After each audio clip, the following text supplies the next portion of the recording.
in their homes. And as you also probably know, the Bucks County 5 schools have been shut down by the superintendent and the health department there.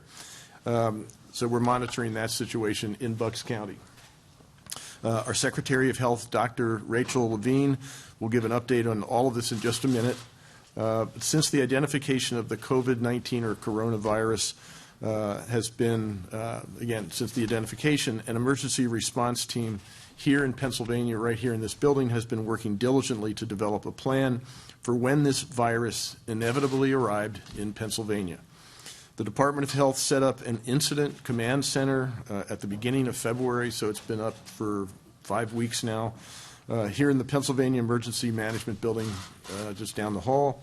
And they have been coordinating and monitoring the responses that we've been making.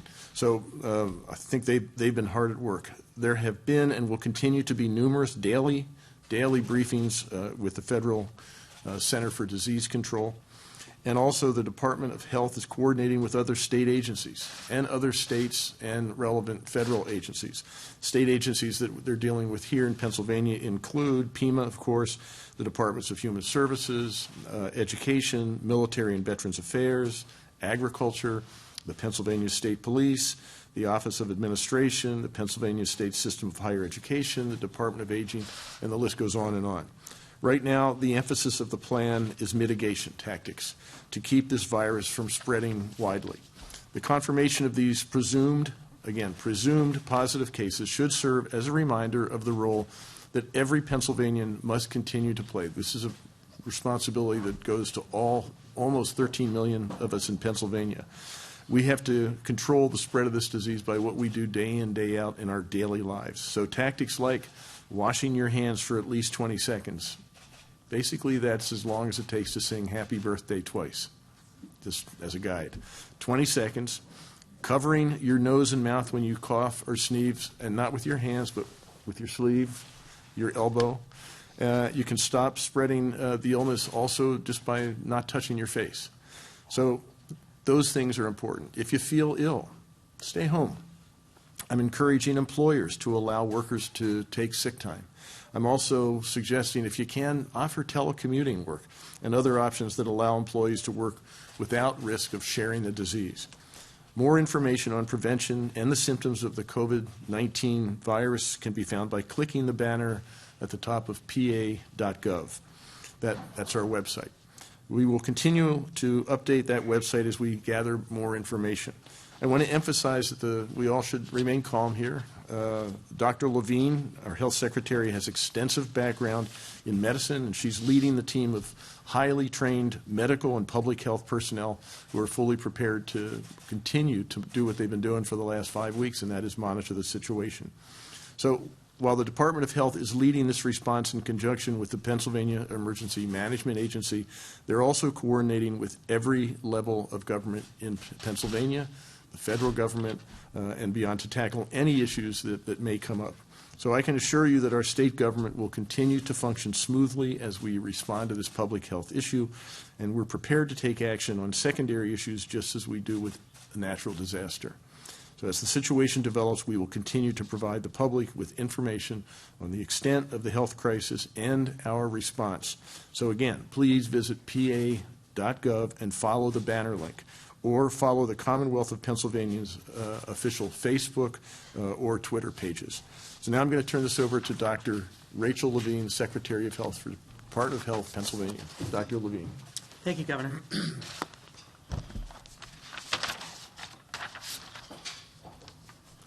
Good morning.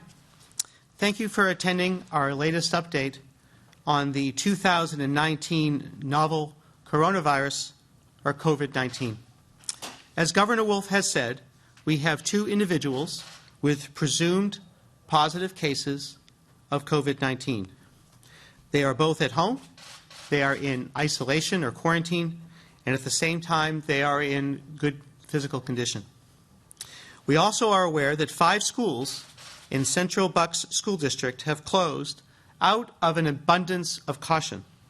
We are working with our partners at the Bucks County Health Department and School District, and at this time, however, there are no confirmed cases in Bucks County.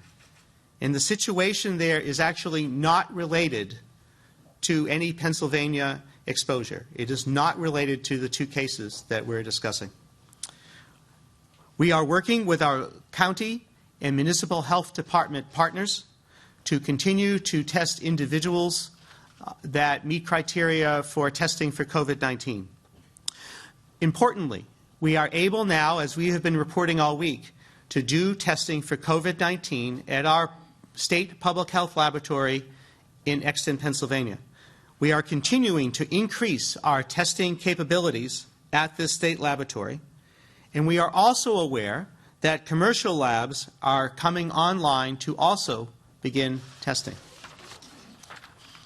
Our Pennsylvania response teams include our colleagues at PEMA, Pennsylvania Emergency Management Association, the Hospital and Health System Association of Pennsylvania, HAP, the Pennsylvania Medical Society, all of our courageous first responders, our county and municipal health department partners, and, as the governor mentioned, state, federal, and local partners. And we are all prepared to deal with disease outbreaks, including this one. We expect more cases to be confirmed in the upcoming days and weeks. And we want everyone to take action to help prevent the spread of this novel coronavirus, COVID-19. We will continue to update our website and have the latest information, tips, and preparation checklists on our Department of Health website, health.pa.gov, for you to use.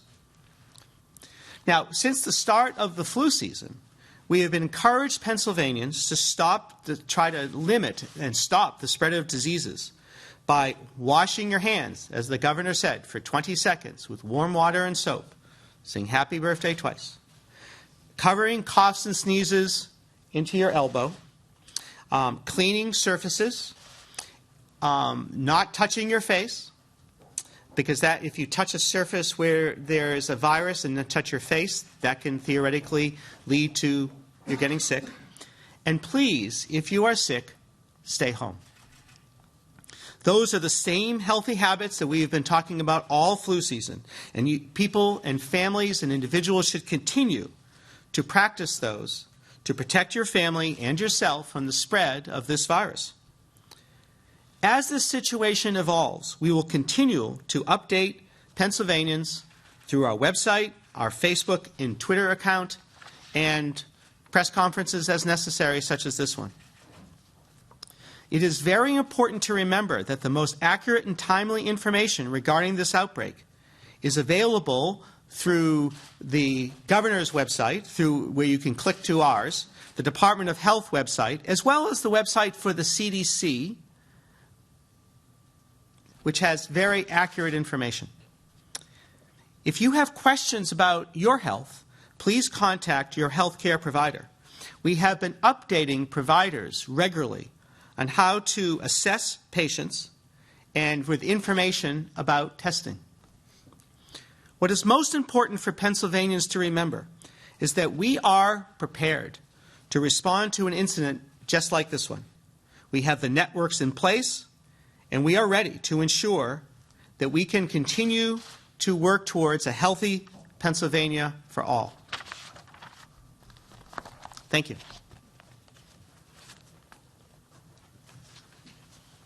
Now, all of us would be happy to take questions. Yes?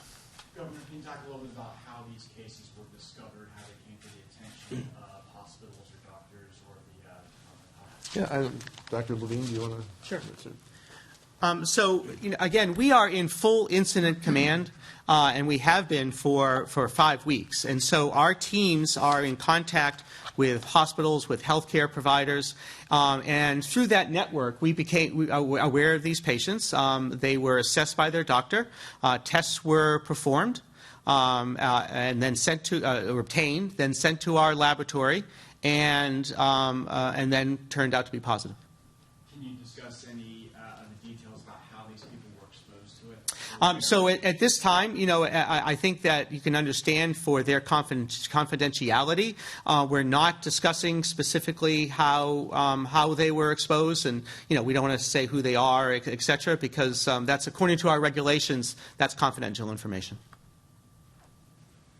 Yes, sir. But were they traveling? Were they coming back from any of these countries, or this is a community spread? Or So these were not community transmission or community spread in Pennsylvania. So it's important to remember what that means from a public health perspective.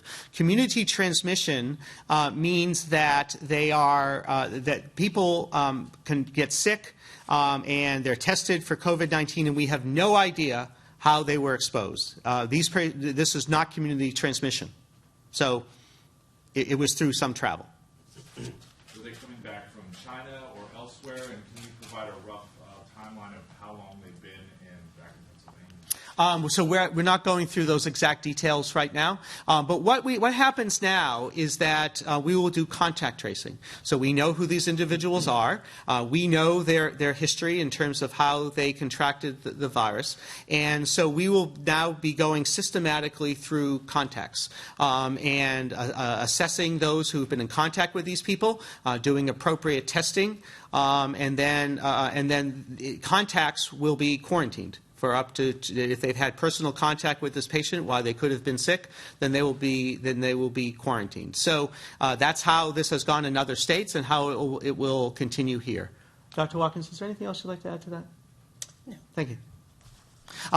Dr. Sharon Watkins is our state epidemiologist. Ray Barasansky here is, of course, our Deputy Secretary for Public Health Prevention and Community Protection and Response. And, of course, Randy Padfield, our Director of PEMA, and Secretary of Education here. Yes.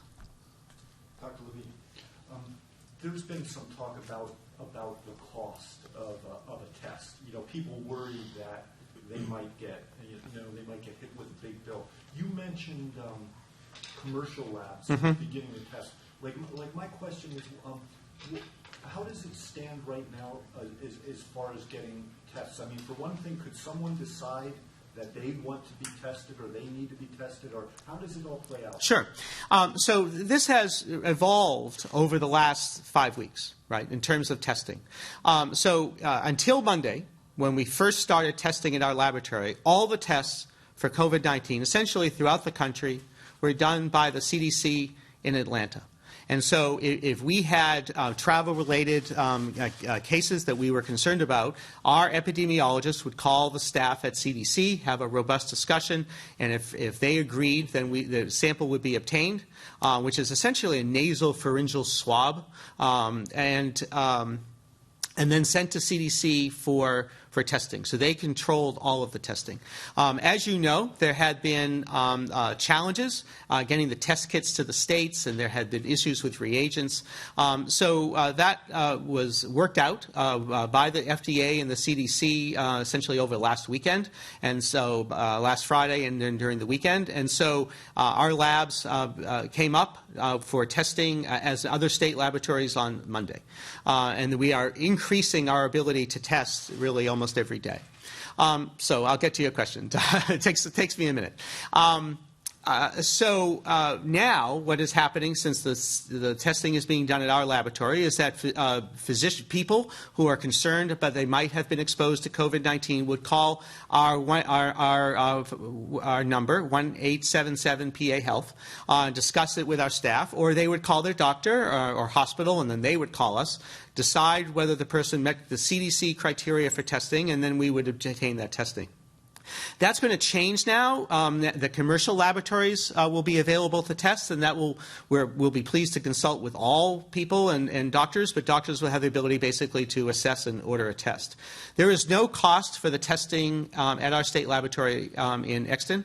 We are covering that cost, and commercial laboratories, I'm sure, will be billing insurance. We have discussed this extensively with the Department of Human Services and Medicaid, as well as the Pennsylvania Insurance Department. If a person is in a situation where it comes to the attention of the doctor, say, that they have likely symptoms and this warrants a test, is it safe to say that that test is going to be paid for by the state?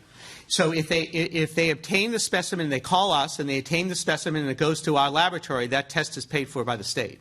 Now that commercial laboratories are coming on board, then that test, if it's sent to one of the commercial laboratories, then their insurance should cover Pennsylvania Medicaid, or their commercial insurance or CHIP would cover the cost.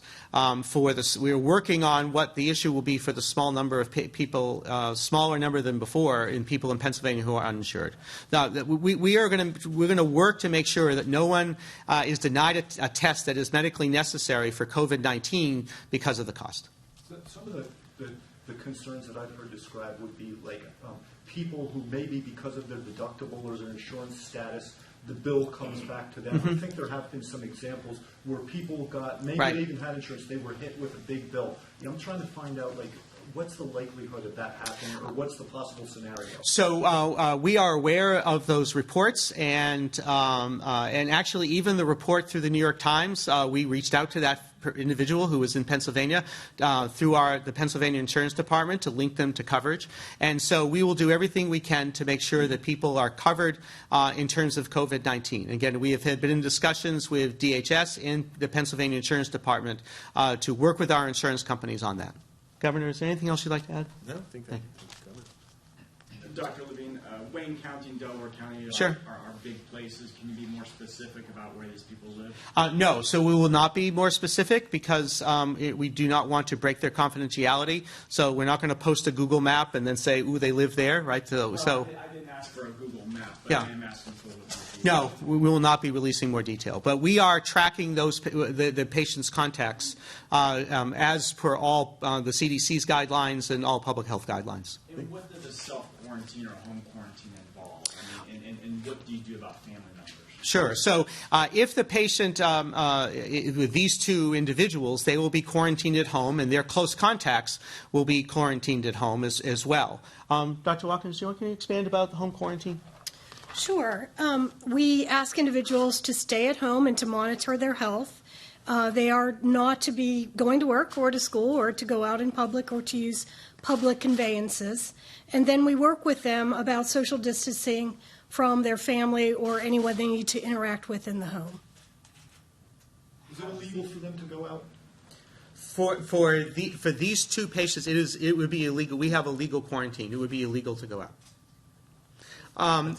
Yes, sir. I think there was somebody over here. Yes.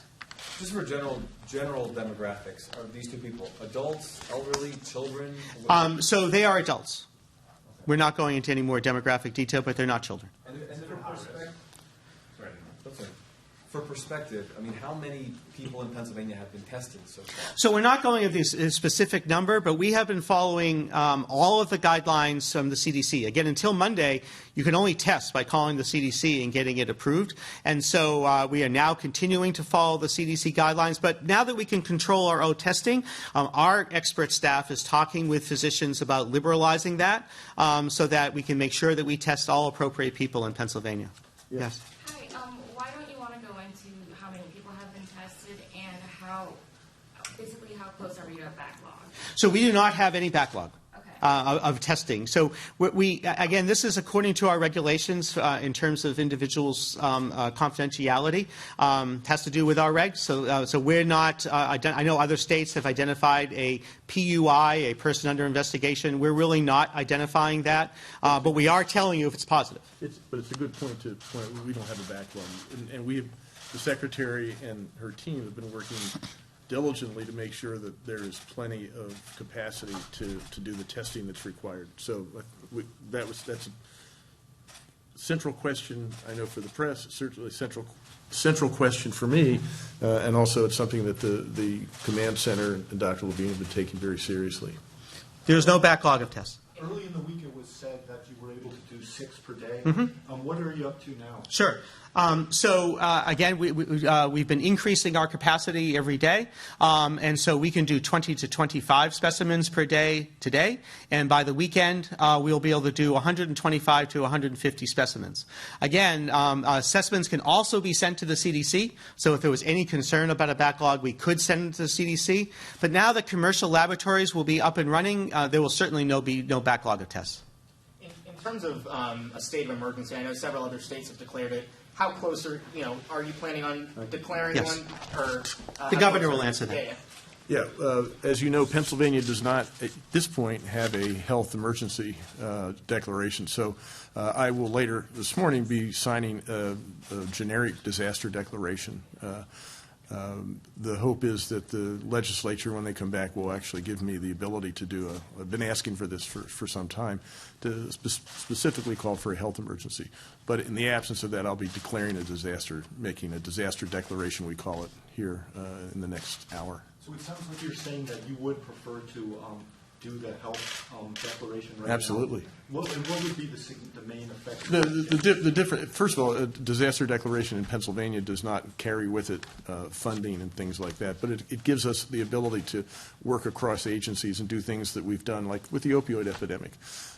In Pennsylvania, there's only one type of disaster declaration, and it's very broad, it's very generic.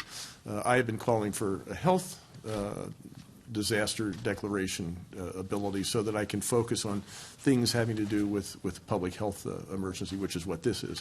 So in the absence of that, a general declaration just simply gives me the ability to do a lot more things than I really need to do with the health declaration. It's fine. It accomplishes the same purpose. I'm trying to do this for the right reasons. It would just be, I think, a little more appropriate to have a health emergency declaration capacity. And again, that's not something they can do in the very short term. They'll give you that ability. They could. Could they? Yeah. They're coming back next 2 weeks, I guess. So. Okay, so you will ask, you plan to ask. Oh, yeah, and I think there is a bill that's actually has been before a year or so ago. A bill passed the Senate, got held up in the House. So there's legislation out there. But in the absence of that, I have the ability right now to declare a disaster declaration. I will do that. Anything else? There are two strains we now know of COVID-19. When we're testing, this might be more a question for Dr. Levine, but when we're testing, are we testing for that distinction? We know one is a lot more aggressive than the other. Thank you. Actually, I'm going to ask Dr. Watkins to answer that question. Hi, those news reports are emerging, and we have seen those, but in Pennsylvania, we are not testing for strains. And we can get you that information whether CDC is at this time. So CDC may be testing? Maybe. We can get that information for you. Okay, kind of unrelated question. You mentioned earlier the quarantines and how they are legally enforced. Are these people actually being monitored then by law enforcement? Or? So we're not monitoring with law enforcement. They're voluntarily quarantining, but that does have the force of law for these two individuals, for these two patients. And so we'll be monitoring them pretty much daily by phone to make sure that they're not getting sicker. If they're starting to get much more ill, then we will arrange them to get the medical care that they need. Dr. Watkins, anything else about that? Voluntary quarantine, then. Is it a voluntary quarantine, or are they being compelled to be in their homes by force of law? So it's both, meaning if we needed to, we could compel them, and they have received quarantine notices, but they're voluntarily staying. Is there anything else you'd like to add? Yeah, they have been directed to stay at home, and they have complied. Yeah, but we know how hard it is to keep people. What if they want to go out to the corner store, the convenience store? Can they do that? No. Yeah, because by the way, we saw, I think it was yesterday, I think it was from Pennsylvania, we saw the directions to, if you have to go out, if you must go out, avoid crowds, don't use public transportation. It sounds like this goes beyond that. They're not supposed to go. They are not. Must go out. No. This is two people. Exactly. This is not a general directive. This is two people. Right. Yes, but they're that's quarantined. the status. They don't go out. Right. These individuals were known to have exposures, and so they've been quarantined, isolated, and have followed those directions. So they were in a risk category that we had directed them not to go out. If you're not monitoring, how do you know that they're following the quarantine? Well, we're in touch with them every day. So you're relying on them to self-report? We are relying on them to self-report. Would this be the path going forward as more people end up with COVID-19 in Pennsylvania? You're going to rely on them to self-report that they are self-quarantined? So that's the standard from the CDC and what all other states are following. So I'm not aware of any state that is placing guards on anybody's houses. So this is the standard that has been followed since the United States has had its first case. And how long would their quarantine be for? 14 days. And are they in the middle of them, or they just started it now? We're not going to go into detail about the 2 specific patients, but all the quarantines are for 14 days. Yes. In terms of testing, how confident are you in your testing? I know there have been reports of some people testing negative twice and then the third time they're positive. Well, so we are very confident about our testing. I mean, we're following all of the CDC and FDA guidelines in terms of testing. We have a great public health laboratory, so we're very confident about the results. 2 things, though. If someone is asymptomatic and they're negative, there's at least a 5-day incubation period until symptoms might develop and they might start to turn positive. So that incubation period is about 2 to 14 days. And so if they, if someone in another state had been tested and it was negative, that could have been part of the incubation period, and now it tests positive. Yes. I know we've probably gone over this before, but who are you most concerned that this will affect? And why is it so important to make sure that you keep these people at a distance from COVID-19?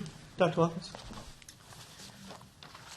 Sure. I mean, we are still learning quite a bit about the disease, but we do know that those individuals who are elderly or have comorbidities, that would mean heart disease or asthma or COPD, are at increased risk of severity or death. Yes.